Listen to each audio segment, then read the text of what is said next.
Assalamualaikum warahmatullahi wabarakatuh. Ohayo konnichiwa konbanwa minasan o genki desu ka? Ii o tenki desu yo ne. Baik, pada video kali ini kita akan membahas suatu topik yang sangat dekat dengan pengalaman kita sebagai pelajar maupun orang yang belajar bahasa mengenai problematika dalam mempelajari bahasa asing. Khususnya dalam hal yang berkaitan dengan 4 keterampilan, yaitu listening, speaking, reading, dan writing. Keempat keterampilan ini merupakan salah satu kesatuan yang saling berkaitan. Namun pada praktiknya masing-masing keterampilan memiliki tantangan dan kesulitan tersendiri.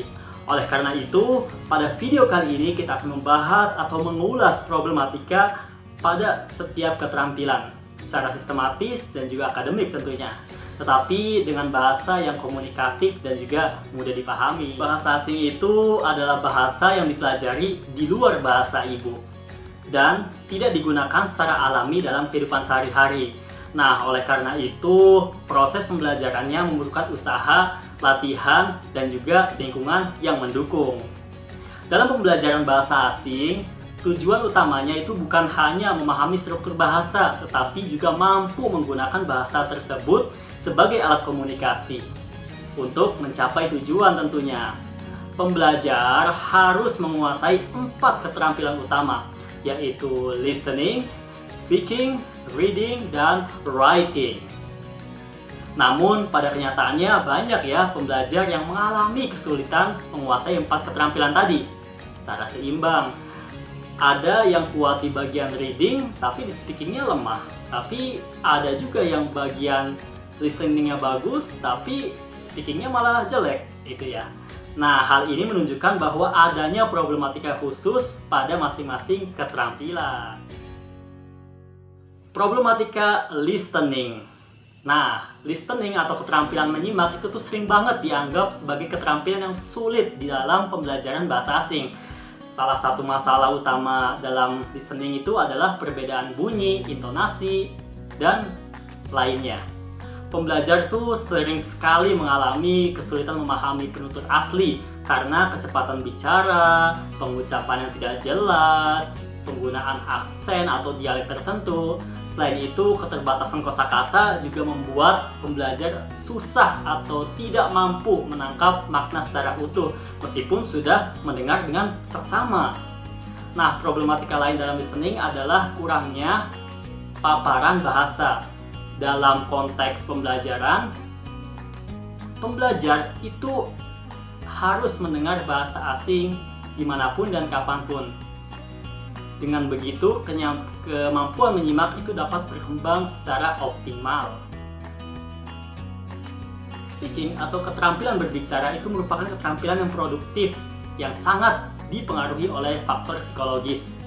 Banyak pembelajar yang enggan berbicara karena khawatir tata bahasanya salah, pengucapannya salah, takut ditertawakan teman, atau kondisi yang menyebabkan pembelajar itu pasif atau jarang berlatih berbicara.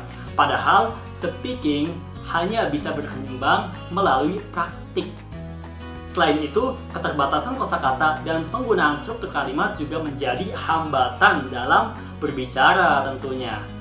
Pembelajar seringkali memahami materi secara teori, tetapi kesulitan menyusunnya menjadi ujaran yang lancar dan juga spontan. Lingkungan belajar yang kurang komunikatif juga memperparah problematika speaking. Bahasa asing seringkali diperlakukan sebagai mata pelajaran, bukan alat komunikasi sehari-hari.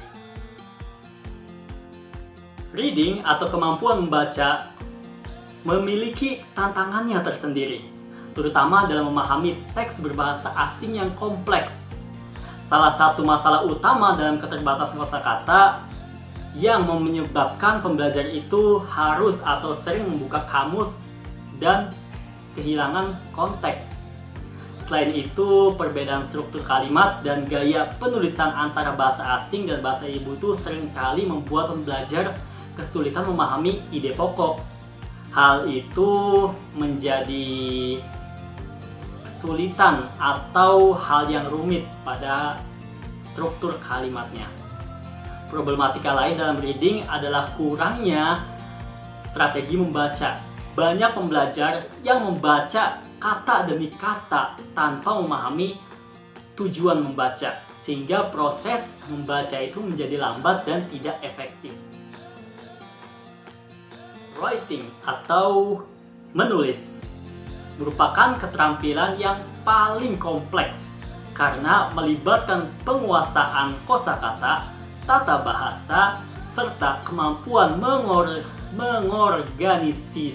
mengorganisasi ide secara logis. Salah satu masalah utama dalam writing itu kesulitan menuangkan ide ke dalam bahasa asing.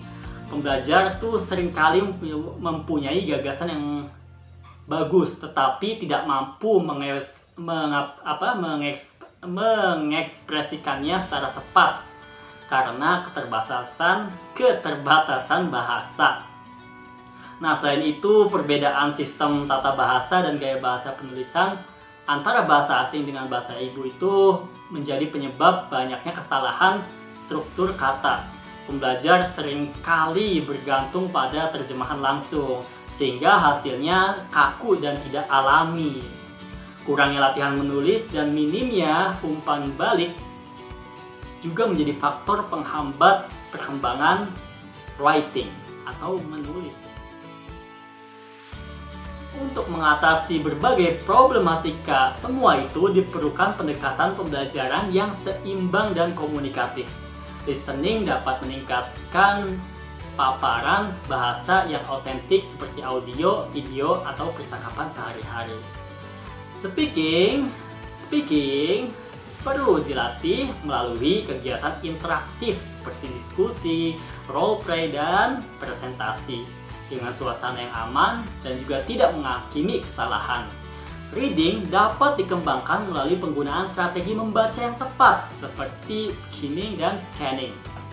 Selain itu, writing perlu dilatih secara bertahap dengan memberi contoh, latihan rutin, serta umpan balik yang konstruktif agar pembelajar dapat memperbaiki kesalahannya. Sebagai penutup, dapat disimpulkan bahwa problematika dalam pembelajaran bahasa asing seperti listening, speaking, reading, dan writing itu merupakan hal yang wajar dan tidak dapat dihindari. Namun dengan strategi pembelajaran yang tepat, lingkungan yang mendukung, serta motivasi yang kuat, kesulitan tersebut dapat diatasi dengan mudah. Semoga video ini bermanfaat dan dapat menambah wawasan kita semua dalam memproses pembelajaran bahasa asing. Terima kasih banyak. Arigatou gozaimasu. Thank you very much. Syukron jazilan. Ja, mata ne.